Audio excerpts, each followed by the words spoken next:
Y bueno, hoy tenemos varios invitados.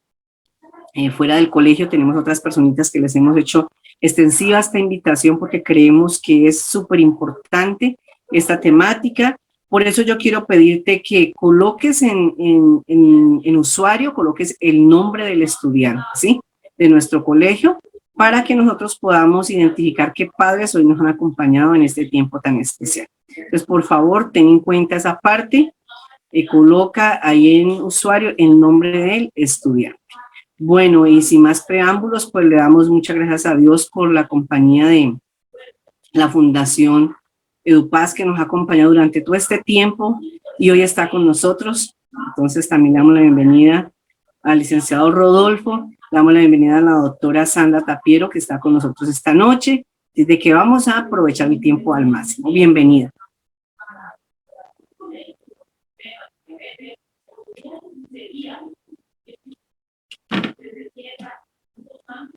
Muy buenas noches para todos. Muchas gracias por esta invitación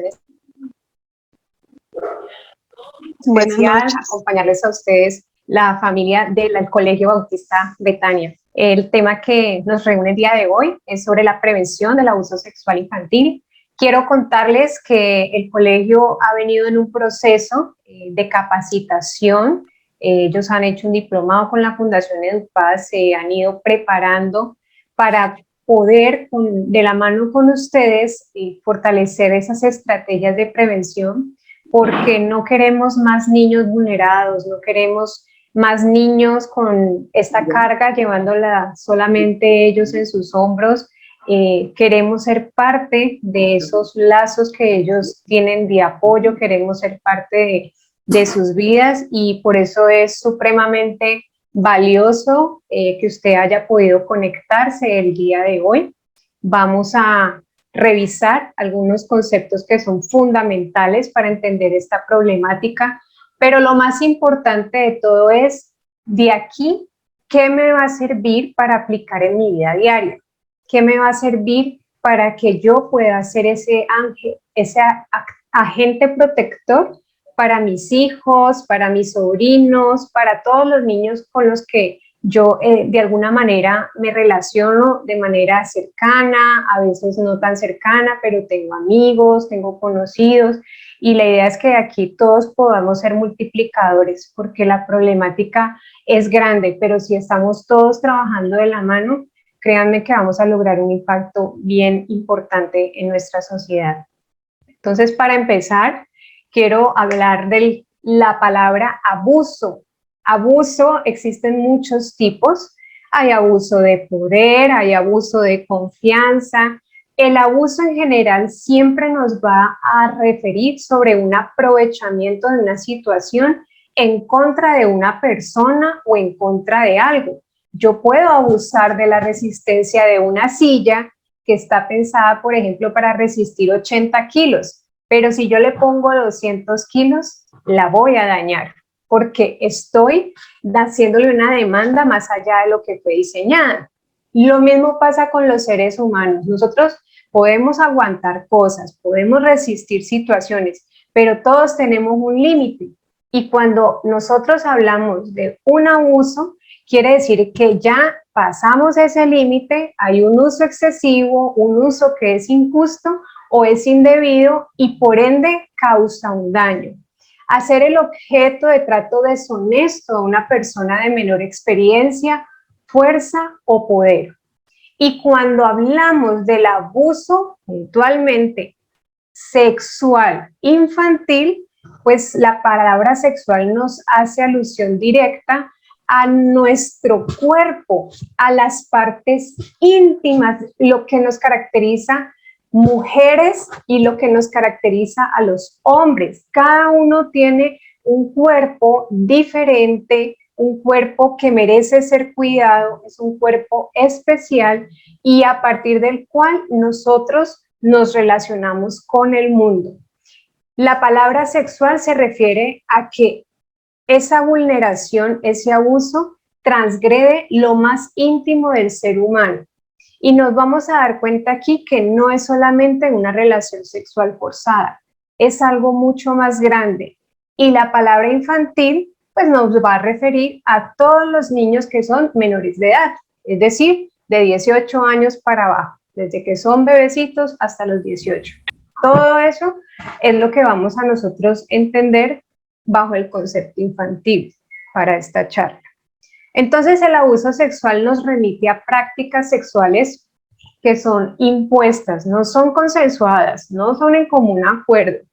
El punto de partida es que es algo impuesto, forzado, donde uno quiere y el otro no, independientemente de la forma en que se ejerza la coerción.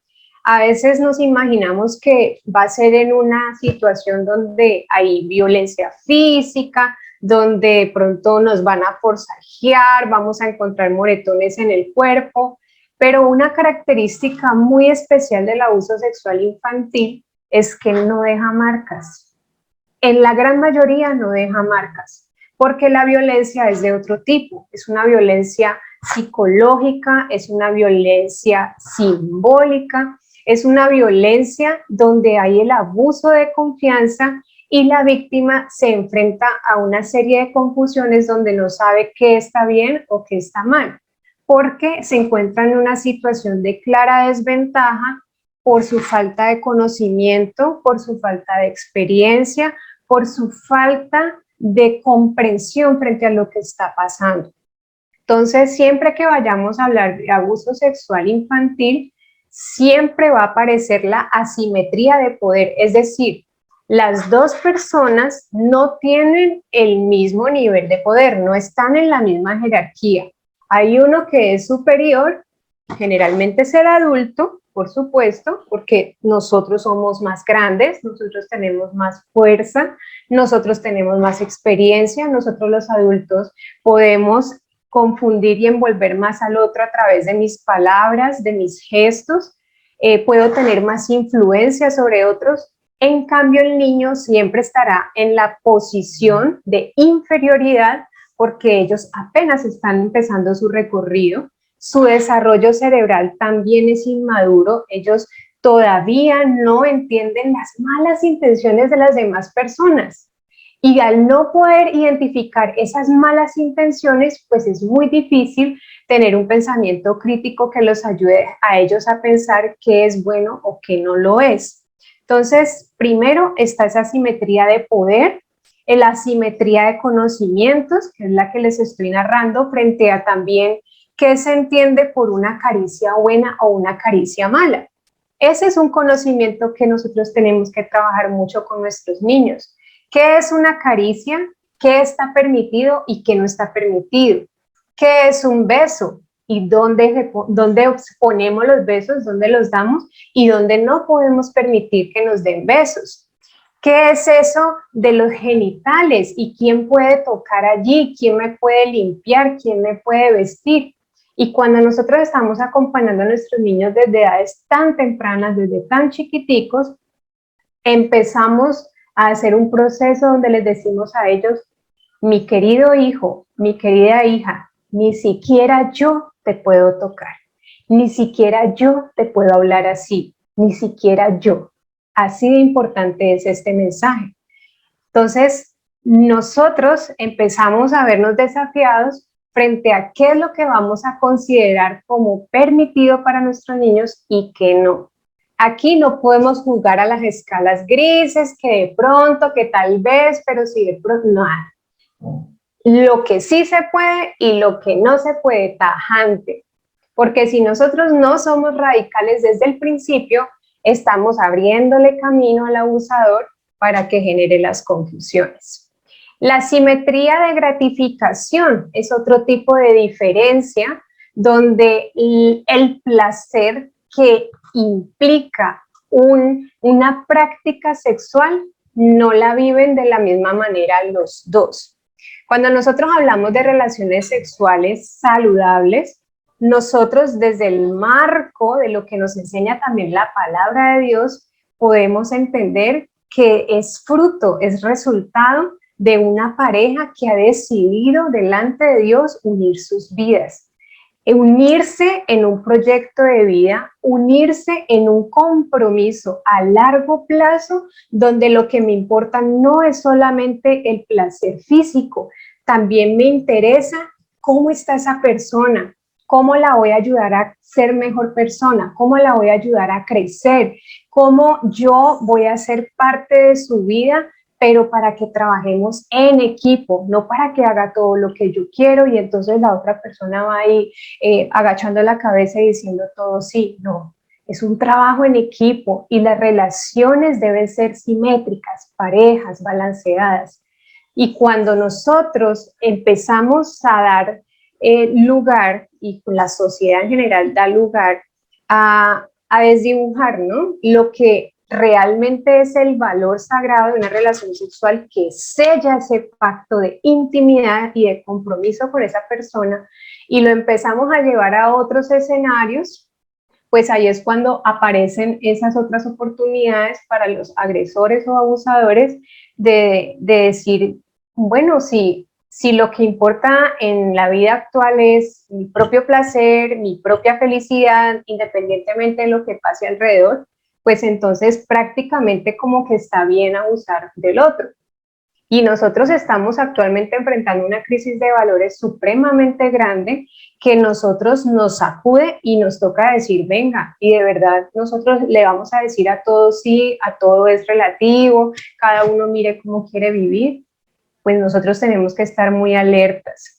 Nosotros, cuando estamos formando a nuestros niños, es importante que tengamos el camino claro de qué queremos para ellos, qué tipo de entornos les queremos ofrecer, qué tipo de proyecto de vida queremos que ellos realmente emprendan, pero eso no es algo que se decida a los 18 años, eso es algo que se construye desde el vientre de la madre. Desde cuando nos pensamos qué nombre le quiero dar a mi hijo y por qué ese nombre y qué quiero que represente y cuál quiero que sea su proyecto de vida, qué tipo de persona quiero que sea, allí yo ya estoy empezando a hacer un trabajo de prevención de abuso para que él entienda y no se deje engañar que aquí vivimos es para siempre satisfacer a otras personas. No, todo tiene su razón de ser, todo tiene su tiempo, todo tiene su direccionamiento, y estos son temas que son importantes empezar a hablar en casa.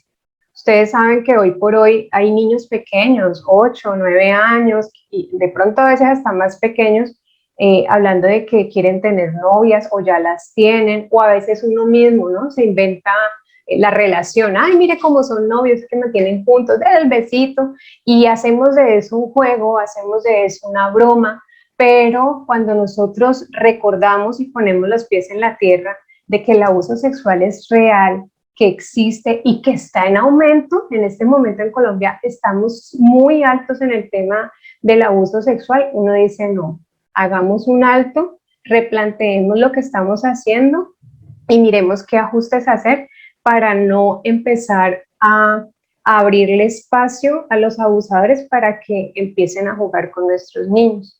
Entonces, miren que empezamos desde pequeñitos a que ellos entiendan que es una familia, que es una relación de pareja y que vale la pena esperar. Eso es fundamental. Los tipos de abuso sexual infantil, les decía, no todo es violencia, no todo es penetración en la parte genital, sino que hay una gama muy amplia, muy variada de los tipos de abuso sexual que va desde sin contacto físico hasta el contacto físico. Entonces, sin contacto físico empezamos a tener los comentarios que son sexualizados, ¿no? Cuando empezamos a dar esas palabras que a veces uno dice como morbosas, pero a los niños eso es una forma de abuso, porque los estamos tratando primero sin pudor y sin respeto, y segundo, con comentarios que no son acordes para su edad. Un niño no tiene por qué estar pensando en noviazgos a esas edades, cuando lo más importante es el valor de una amistad, el valor del cuidado propio, el valor por el estudio. Entonces, mamacita, papacito, mire cómo se ve de sexy y cosas así, hasta a veces sin querer los invitamos a tomar ciertas poses en las fotografías. Nosotros tenemos que tener mucho, mucho cuidado porque es empezar a abrir puertas. Los comentarios o los comportamientos provocativos, donde nosotros podemos ver a veces adultos, incluso de la familia, donde tienden a ser cariñosos, pero la manera como manejan sus manos, la manera como buscan ese abrazo y ese acercamiento, te das cuenta que quiere invadir ese espacio personal del niño, que está en riesgo de tocar partes privadas y que sea como un contacto muy cercano, que dura mucho tiempo. Eso no es sano, eso no es sano, porque es como empezar a normalizar cosas, y cómo ellos van a empezar a marcar la diferencia, hay que ser un poco más claros. El tema de la pornografía, eso ha sido una batalla gigante, porque también hemos visto que esto se ha vuelto en una oportunidad de mercado, de negocio, asociado a la explotación infantil, donde unas personas adultas ganan dinero a costa de la vulneración de la privacidad de nuestros niños. Y pasa, por ejemplo, desde pedir fotos, pues algunos desnudos, pero hay otros que empiezan como más suave, ¿no? No, es que manda una foto en ropa interior, o venga, tomémosle la fotico en el traje de baño. Ay, pero mira tan chistoso como se le ve, porque se le corrió el vestidito y se le alcanzó a ver su pene, o se le alcanzó a ver su seno. Y no somos cuidadosos de pronto de eliminar la foto o de bajarla, sino que sigue allí circulando en Facebook, en Instagram. Y lo que a veces nosotros olvidamos es que los abusadores, los que están allí listos para explotar a los niños, navegan constantemente con perfiles falsos. Y a través de estos perfiles falsos, todo este material que ellos ven que les puede servir, lo bajan, lo copian, lo pegan en su página, y uno ni por enterado. Entonces, creo que aquí tenemos un reto grande de cómo controlar, cómo prevenir lo que esté a nuestro alcance. Hay una frase que dice: una vez subido al internet, ya dejó de ser tuyo. Lo puedes borrar, lo puedes perseguir, llamar a tus tías para que lo bajen, pero una vez que estaba en internet, ya se perdió, porque eso entra a unos servidores y cualquier hacker puede estar allí haciendo de las suyas. Una persona malintencionada aprovechó el papayazo, y recoger eso que se lanzó allí, pues no se logra 100%. Con contacto físico ya tenemos aquellos comportamientos presenciales donde hay conductas exhibicionistas, por ejemplo, ya sea que el adulto exhiba su cuerpo desnudo delante del niño, o que le pida al niño exhibir su cuerpo desnudo para él observar. Eso es una forma de abuso que después él puede pedir perfectamente ser tocado o que toque al niño.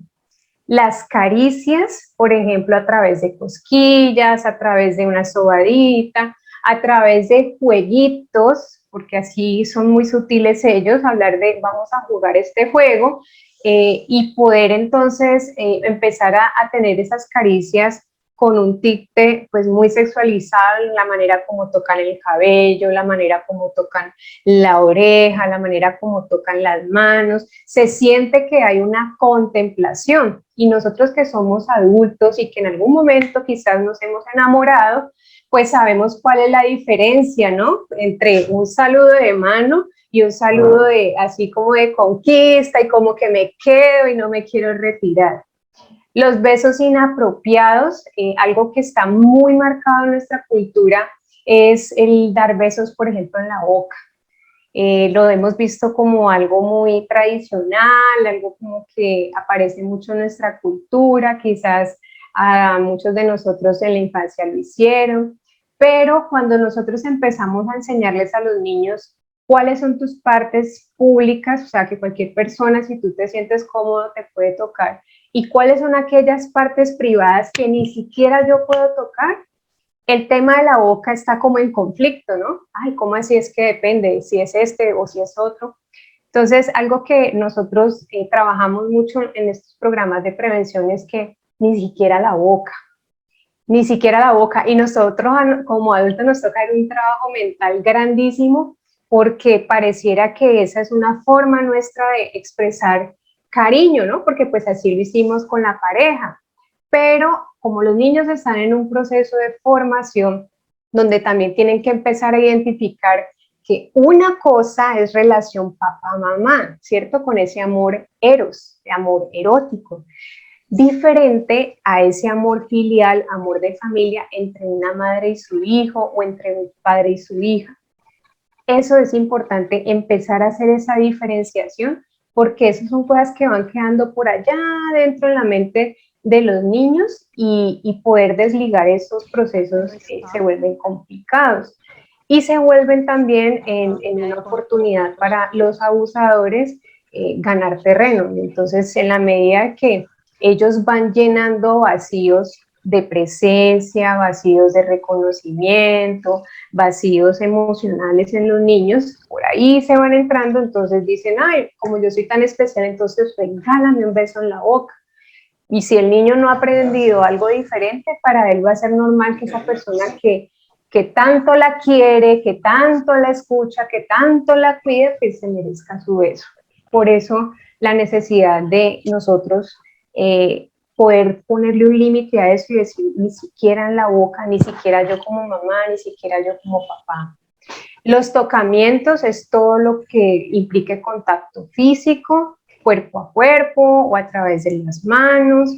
Un poco más avanzado es el tema de la masturbación. Entonces pasa que hay personas adultas, enfermas, que les gustan ser observados mientras hacen este tipo de prácticas y entonces le piden al niño, por ejemplo, observar ese tipo de eventos. Eso es una forma de abuso sexual porque no es un contenido para ellos, no es tampoco algo que les edifique, es algo que ellos no pueden comprender, ni siquiera su cuerpo se ha desarrollado, no entienden lo que pasa y en la medida que ellos van creciendo y su cuerpo también va madurando, eso genera conflictos porque, ay, ¿cómo así? Yo viví esto de pequeño y no me gustó y ahora que soy adolescente y mi cuerpo cambia y tengo estas reacciones, ¿qué es lo que pasa? Y comienza a generar ese rechazo hacia sí mismo y comienza a haber un conflicto con su propio cuerpo y comienza entonces a ponerse en riesgo incluso la manera como él se ve a sí mismo y la satisfacción de su propia vida. Entonces ahí es cuando aparecen problemas de depresión, problemas de culpa, porque todo esto del abuso sexual va derivando en situaciones traumáticas. Y pues ya situaciones mucho más graves, mucho más aterradoras, pues ya la penetración, que no es solamente vaginal, sino que también puede ser a través del ano o a través de la boca, y la prostitución, que es el peor de los casos cuando los niños son sometidos a esta práctica comercial, disponiendo de sus cuerpos para la satisfacción de otras personas. ¿Cuáles son los signos de alarma? Los signos de alarma es algo que nos preguntan mucho. Yo voy a decir algunos, pero en un videito que les voy a expresar más adelante se van a dar cuenta de que es difícil de identificar y lo que más te va a ayudar a ti como papá, como mamá, como abuelo, como tía, es que puedas siempre tener una relación muy estrecha con el niño o con la niña para que cuando haya esos cambios de ánimo o cuando haya esos cambios de comportamiento, reaccionar y decir, venga, aquí hay algo que no anda bien, vamos a revisar, porque estas señales son muy sutiles y esto que voy a leer aquí es cuando ya el problema está muy avanzado, o sea, cuando ya ha pasado incluso muchas veces, cuando aparecen dolor en el cuerpo, golpes, quemaduras, heridas en la zona genital o anal, dificultad para caminar o para sentarse, la pérdida del control de esfínteres. Entonces, por ejemplo, un niño mayor de 4 años que de repente se devuelva en su proceso y ya dejó de usar pañal, pero otra vez vuelve y se hace orines o se hace popó sin avisar y se mancha la ropa, ojo, porque los niños, su lenguaje todavía no es tan elaborado, ellos no van a contar, y el viernes del verano del 81 me pasó esto, lo otro, no, ellos no te lo van a contar así, simplemente en su cuerpo ven reflejado todas esas alteraciones, algo no anda bien y su cuerpo reacciona. Entonces, cuando los niños tienen Esta pérdida del control de esfínteres, esa es una buena señal de que algo emocional está pasando. Quizás no necesariamente abuso sexual infantil, puede haber otras situaciones, abandono, puede haber maltrato físico, otras situaciones, pero sí es una señal de que está alterado emocionalmente, de que hay algo que le está haciendo daño. Los cambios bruscos de comportamiento, esa es otra señal de alarma. Los niños se caracterizan por ser, en su gran mayoría, juguetones, creativos, con buen apetito y de repente no quiere comer, entonces o está enfermo o hay algo más. Entonces hay que mirar cuánto dura ese cambio. Los llantos frecuentes y sin explicación. Uno dice, tan raro, pero no se ha golpeado, pero no ha perdido, no se le ha perdido nada, nadie le ha regañado. ¿Por qué esos llantos repentinos? También es otra señal. Y el miedo a estar solo o a estar con determinada persona o lugar. Esto sí es más evidente en los niños. Por ejemplo, cuando uno va, por ejemplo, en el centro comercial y se encuentra de pronto con algunos amigos y entonces uno le dice al niño, venga, salude, salude, que ellos son amigos muy cercanos nuestros. Hay niños que sí pueden decir, hola, ¿cómo estás? Y no hay ningún problema. Pero hay otros niños que de pronto comienzan como a enredarse ahí detrás de la falda de la mamá o del papá o agachan la cabecita y dicen, no, no quiero. Y a veces somos como un poquito tercos y dicen, no, pero ¿qué le pasa? Vea, salude, aprenda a saludar, no le dé pena, ay, qué pena. No, cuando ellos comienzan a tener como esa actitud de rechazo, ellos están percibiendo señales que nosotros no vemos.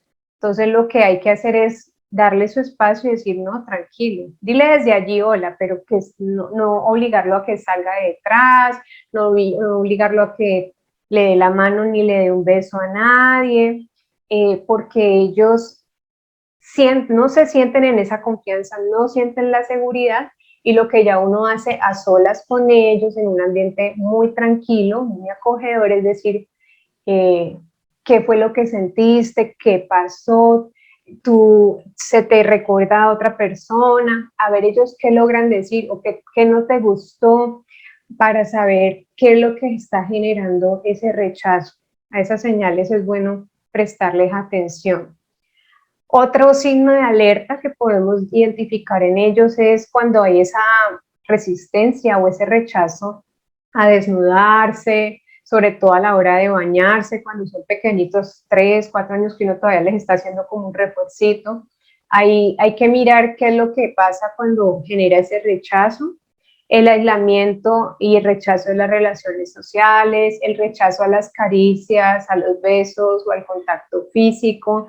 De repente, las personas que son abusadas sexualmente tienen una urgencia de recuperar el poder sobre su cuerpo, porque en ese momento hicieron cosas que no pudieron controlar y entonces lo que sí puedo controlar es rechazar de aquí en adelante al que intente acercarse o al que intente tocarme.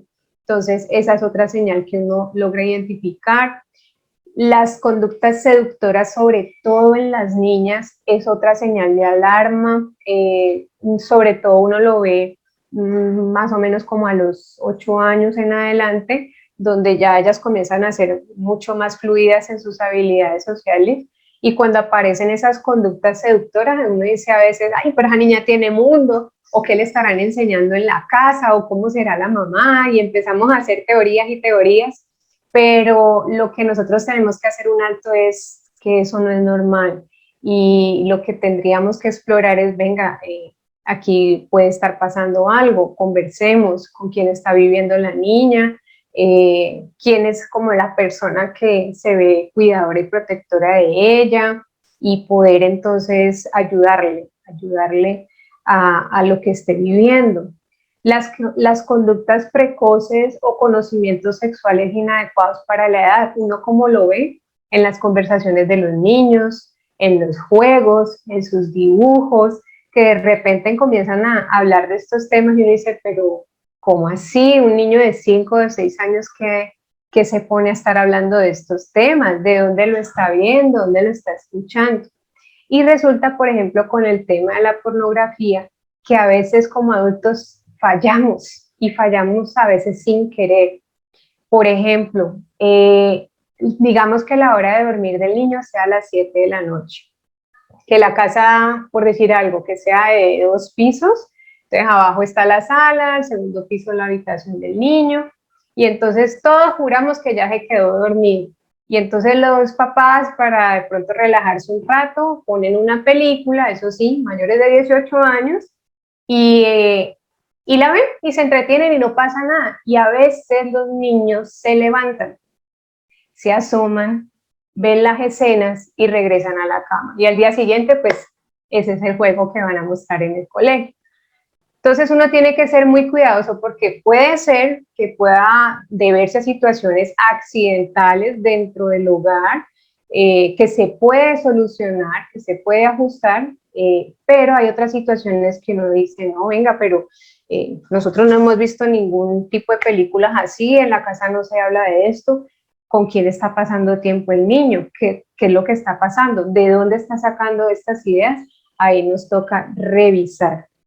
El interés exagerado por comportamientos sexuales de los adultos, a veces esos niños que quieren emparejar a todo el mundo, ¿no? Ay, profe, y él es un novio. Ay, profe, y esta no sé qué. O haciéndole novios a los compañeritos, esa es otra señal de alarma. La agresión sexual de un menor hacia otros menores también, o incluso la confusión sobre su orientación sexual, sobre todo en esas edades de la preadolescencia, más o menos entre los 9 o los 10 años, que aparece de pronto esa confusión sobre su orientación sexual, entonces poder revisar de aquí a cuándo comenzó esa confusión y a qué se debe, buscar asesoría, eso es importante. Algo con el abuso sexual infantil es que es muy difícil hablar de eso, porque generalmente el agresor está en la casa, el agresor está en la familia, el agresor está en la casa del niño. Entonces uno dice, pero ¿a qué horas? ¿En qué momento? Es que me parece inconcebible, pero es así de sutil este flagelo y por eso la necesidad de poder estar súper atentos y entre nosotros mismos hacer controles. Yo puedo tener una muy buena relación, por ejemplo, con mi esposo, pero aún así yo lo tengo que proteger a él y él también me tiene que proteger a mí, llegar a acuerdos de cómo vamos a manejar esos tiempos con el niño para evitar tentaciones, para evitar malos entendidos, para evitar cualquier tipo de daño. El perfil del agresor, ¿quién podría ser? Y uno comienza como con esa lupa, ¿no? ¿Dónde estará? ¿Dónde estará? ¿Quién será?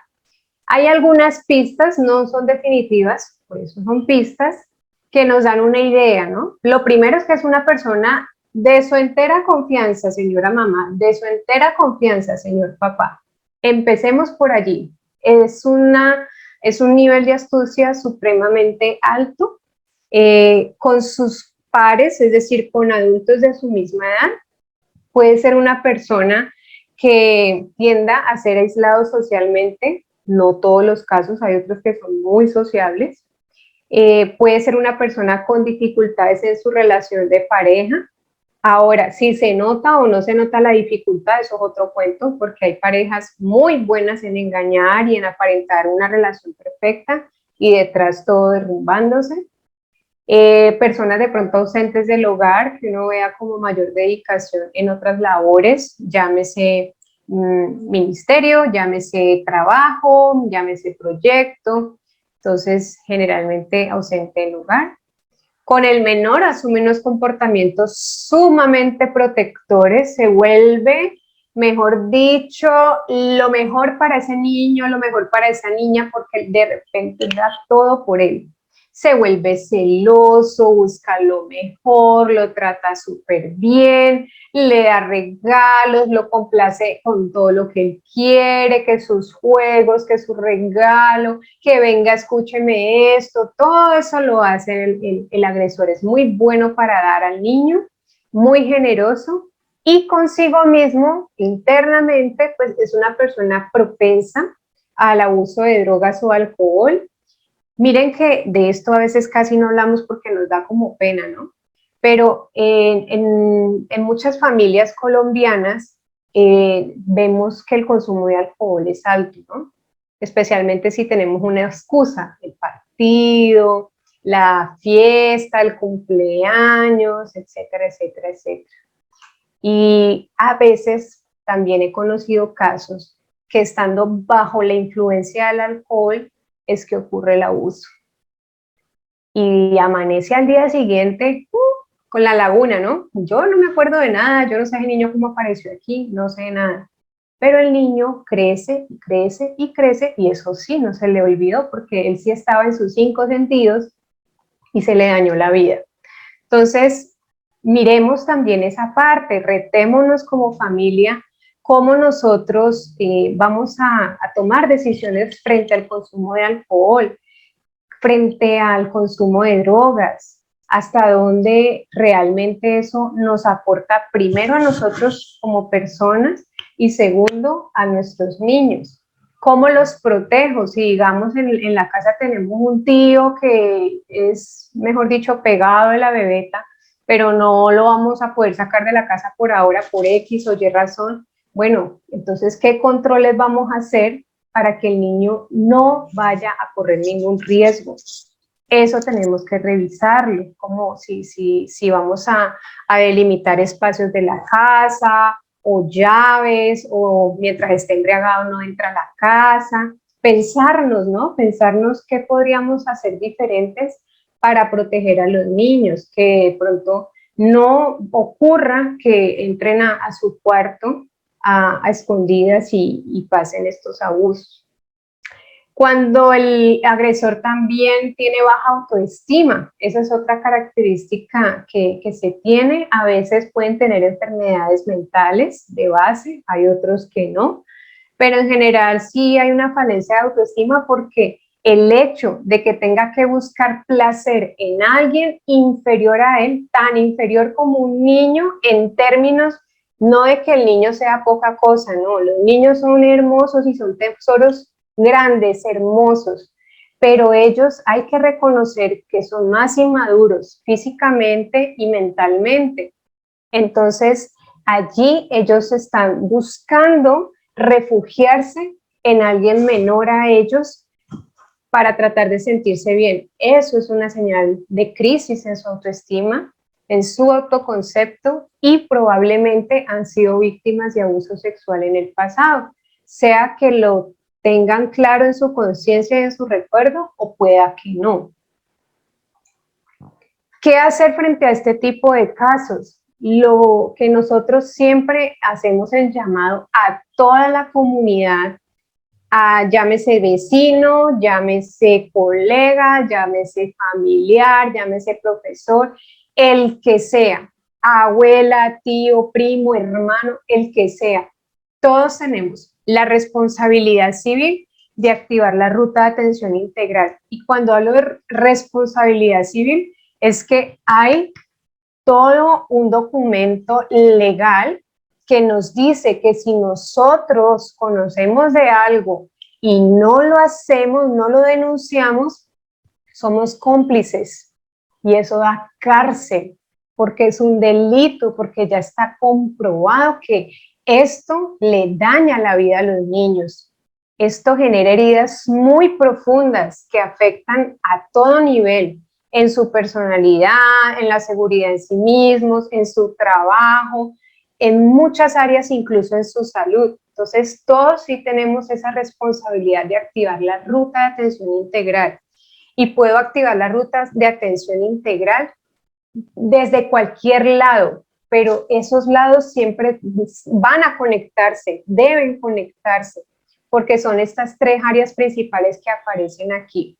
Primero, que el niño y la niña reciban su atención en el área de la salud, porque no es solamente la parte física, que es importante valorarla, hay que mirar si hubo daño o no daño en su zona genital, y también en su salud mental, cómo está emocionalmente, que no vaya a caer en una depresión profunda, que no vaya a caer en un trastorno alimenticio, que no se vaya a refugiar en las drogas. Hay que cuidar su salud mental.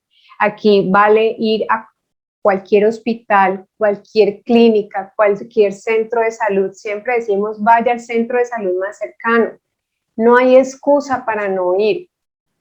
hay momentos en que uno puede sentir cierta decepción porque uno dice, no, pues si yo que tengo este dolor de muela desde hace 10 meses y nada, que me dan la cita, ¿qué voy a llevar al niño? Y más con esta pandemia.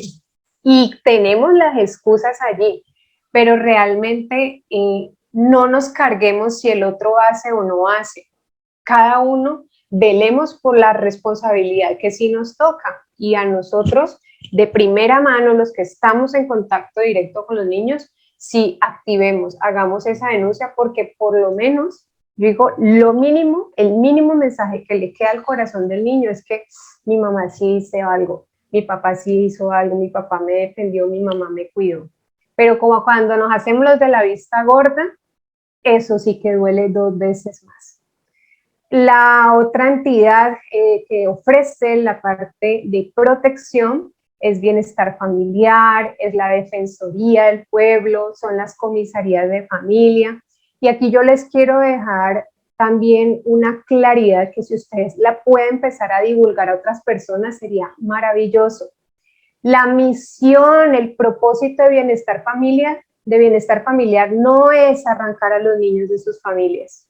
Ese no es el llamado bienestar, eso no hace bienestar familiar. Ellos no arrancan a los niños de las familias, ellos no van a mandar en adopción a todos los niños. Eso es un mito que hemos tenido en la cabeza, pero no es cierto. La labor de bienestar familiar es mirar cuál es la red de apoyo del niño.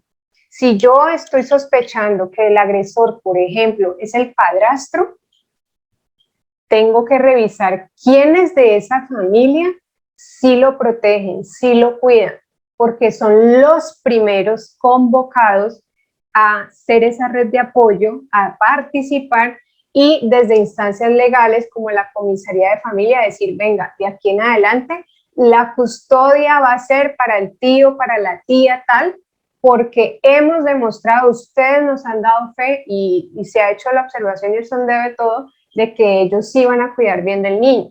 Pero siempre la primera solución, la primera respuesta es buscar a alguien que sea familiar del niño, cercano, que el niño también confirme que se siente bien con esas personas, que lo confirme. Si no lo confirma, no funciona. Y si lo tratamos de persuadir, dígame a mí, pídame a mí, eso se nota en la entrevista, no hagan eso porque es perder el tiempo. Es peor, ¿cómo así? Señor, ¿por qué estoy insistiendo? No. Naturalmente los niños nos van a decir en quién confían. Entonces, buscar quién es esa red de apoyo dentro de la familia. Ya si definitivamente la familia está en una crisis muy grande y no hay nadie quien, pues ahí sí hablamos de hogares de paso, pero son casos extremos. No espero que sea la comunidad aquí del Colegio Bautista Betania. Además porque uno tiene un referente, ¿no?, de ciertos contextos socioeconómicos.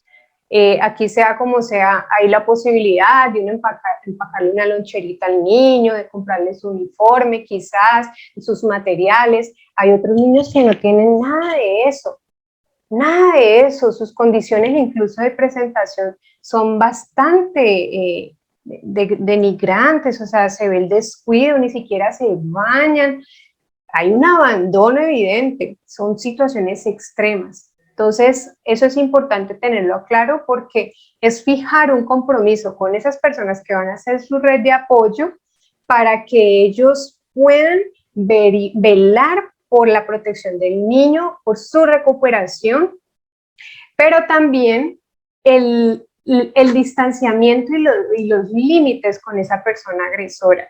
Eso es necesario. El agresor debe ser alejado del niño. El niño no debe estar sometido nuevamente a esa persona que de entrada es manipuladora. Y la otra instancia es la judicial, la que se encarga de penalizar este tipo de comportamientos, la que se encarga de investigar. Que las investigaciones demoran muchos años, sí, demasiadísimo, porque tenemos muchos casos de abuso sexual infantil, pero son muchos. Y como esto es un tema que yo les digo, no es fácil de evidenciar porque es muy sutil, no siempre vamos a encontrar sangre, no siempre vamos a encontrar fracturas, entonces eso hace que sea más difícil comprobar. Pero nosotros como les digo, el llamado está en levantar la voz y decir, aquí hay algo que no anda bien, y dejar el antecedente. Y que si yo tengo que la sospecha es el entrenador de fútbol de los sábados en la cancha del barrio, pues pongamos la alerta, porque hoy quizás no lo descubrieron con mi hijo, pero mañana puede que sí con otra persona. Entonces, sí dejar antecedentes, además porque los agresores tienen también otro nivel de astucia, y es que pueden ser muy móviles, ¿no? Entonces, digamos, lo denunciaron aquí en el barrio de La Esperanza, pero más tarde aparecerá en el barrio Villa del Prado, pero más tarde aparecerá por allá en Jumbo. Por eso la importancia de dejar antecedentes, porque de repente aparece algún caso que ayuda a conectar a los demás. Entonces, podemos ir a cualquiera de ellas. ¿Cuál es de pronto la que pueda ser más ágil? La de salud, pensaría yo. Pero podemos ir a cualquiera de esas tres. Como ustedes hacen parte cercana de la comunidad del Colegio Bautista Betania, pues una buena manera también es tocar las puertas del colegio y decir, SOS, necesito su ayuda, necesito su orientación, qué podemos hacer al respecto, porque el colegio también los puede acompañar en esta parte. Eso hace parte de la responsabilidad de todas las instituciones educativas de Colombia. Todos tenemos ese compromiso. Entonces, ahí también nos podemos apoyar si de pronto no sabemos a dónde llamar o a dónde ir, o nos da de pronto como cierto temor o confusión. Asesorarnos es un buen paso que podemos dar. Los canales de denuncia que ustedes pueden llevarse hoy, que lo puede utilizar cualquier ciudadano, pues tenemos la línea 106. Esta línea también está habilitada para los niños, para los adolescentes. Ellos pueden llamar a esta línea y ahí siempre va a haber un psicólogo dispuesto a orientar, a escuchar, pero que si se detecta esa señal de alerta, activar ruta también. Está este WhatsApp de la Secretaría de Salud del Valle, 310-535-6615. La línea 141, yo la puedo marcar desde el celular o desde un teléfono fijo. También ahí me voy a contactar con el área de denuncias de ICBF. Está la línea gratuita nacional de bienestar familiar, 018-918080. Cuando yo haga estas llamadas, y eso es bueno que ustedes ojalá pudieran hacer una prueba, sería maravilloso, no necesariamente es para hacer la denuncia de una. Ustedes pueden llamar aquí a pedir asesoría. Es que yo creo, a mí me parece, yo quisiera saber qué podría hacer en caso de, a modo de pregunta, y ellos lo van a asesorar allí. Entonces eso es bueno también que lo tengan claro. Hay una página web que se llama teprotejo.org, o también está la aplicación, si la pueden descargar, por ejemplo, en la Play Store, Te Protejo. Ahí también ustedes pueden hacer denuncias de cualquier situación que ponga en riesgo los derechos y la protección de los menores de edad. Entonces, esa es otra línea de denuncia. A veces nos da como un poquito de temor. Ustedes pueden pedir que se haga anónimo, eso se puede hacer, pero sí les van a pedir datos del contacto de alguien que pueda dar cuenta del caso, ¿no? Entonces, si de pronto usted no quiere dejar sus datos, pero de pronto sí le van a decir, bueno, pero ¿quién es el niño? ¿Dónde vive? Y denos el teléfono de alguien para ellos poder entonces saber a quién acudir. Eso es importante también pensarlo. Otros canales de denuncia es la policía de infancia y adolescencia, pero podemos marcar en la línea 123, también celular o teléfono fijo.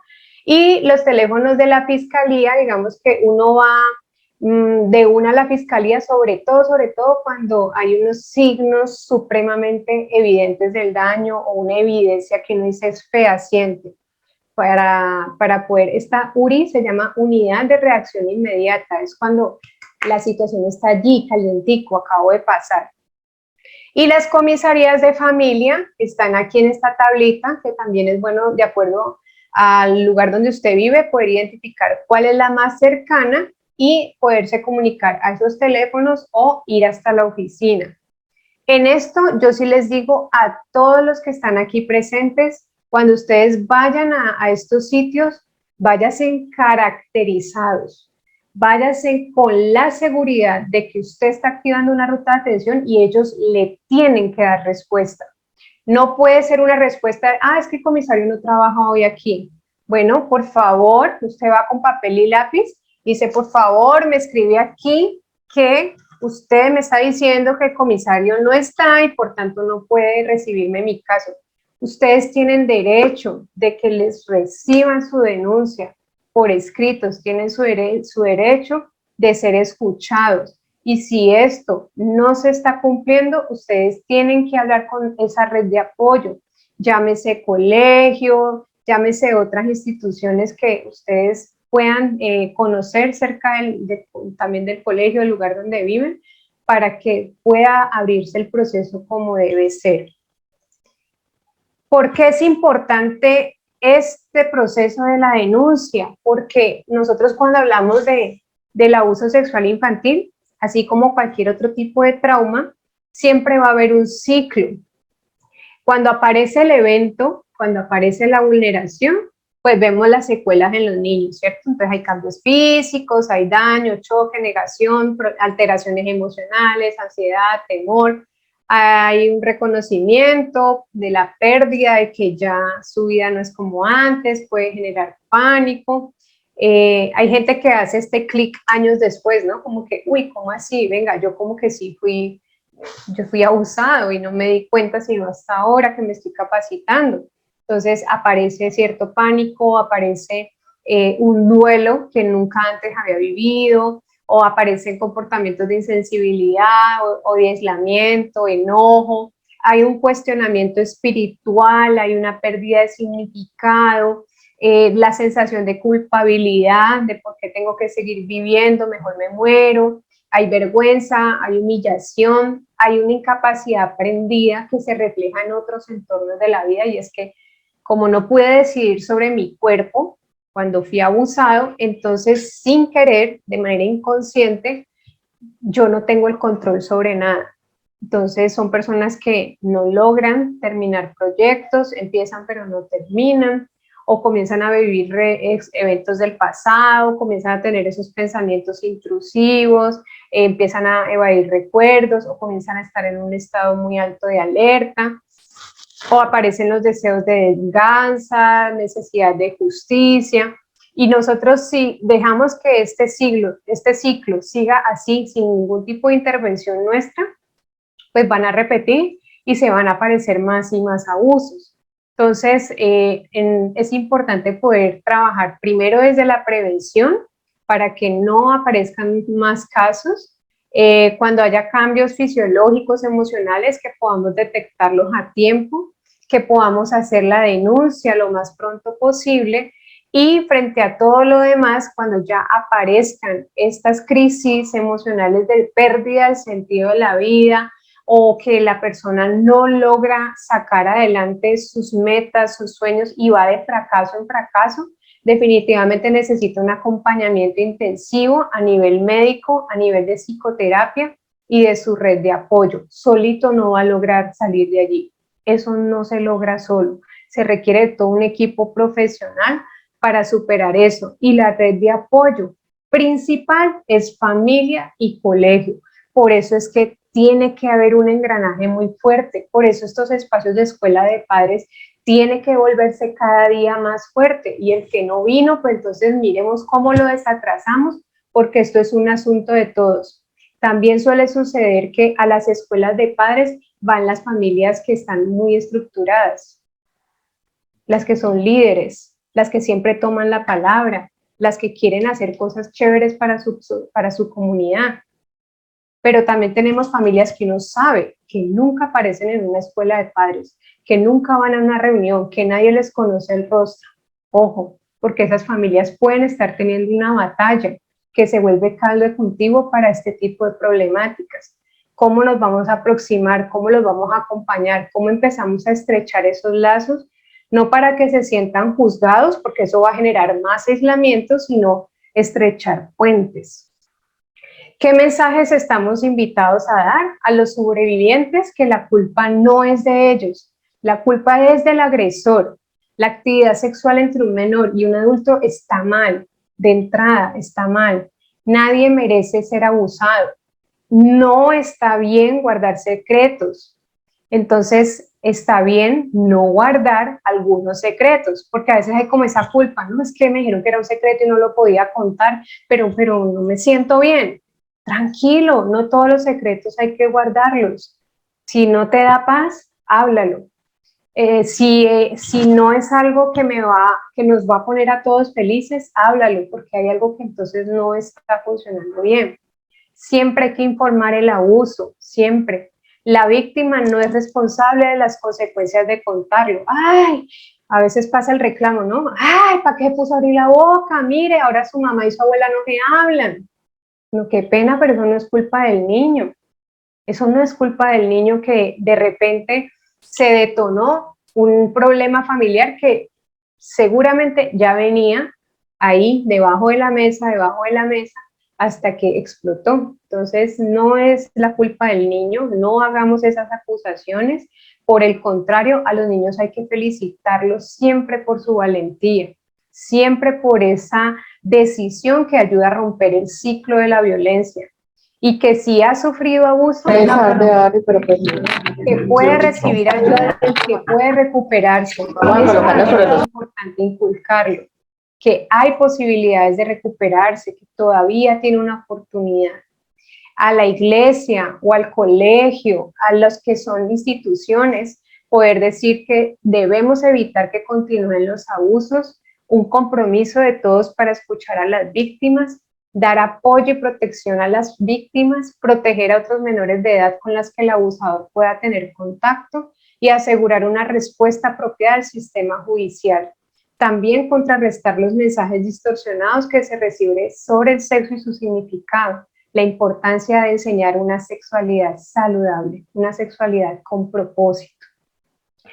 Aquí les quiero de manera gráfica también invitar a seguirse nutriendo de la parte espiritual. Esto es un factor que ayuda muchísimo tanto a la prevención como a la recuperación de los abusos. Entonces, en la medida que tú también puedas conectarte con esta parte en la educación con tus hijos, es terreno que vas ganando de protección para ellos.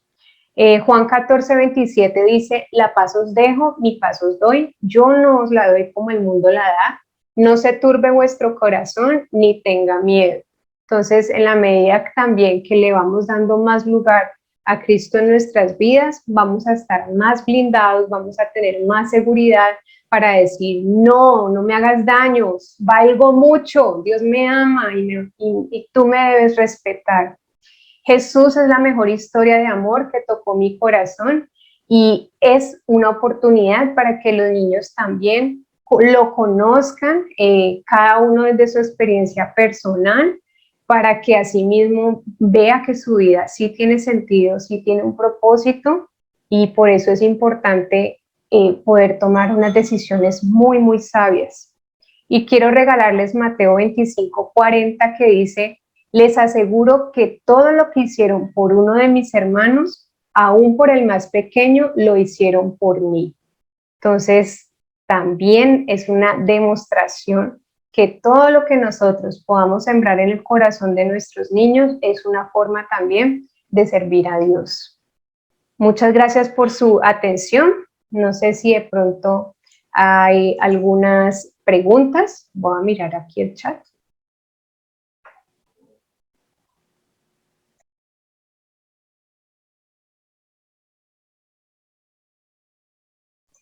Aquí dice Nini que las denuncias también se pueden hacer de manera anónima. Sí, recuerden que sí se puede hacer una denuncia anónima como persona particular, ¿no?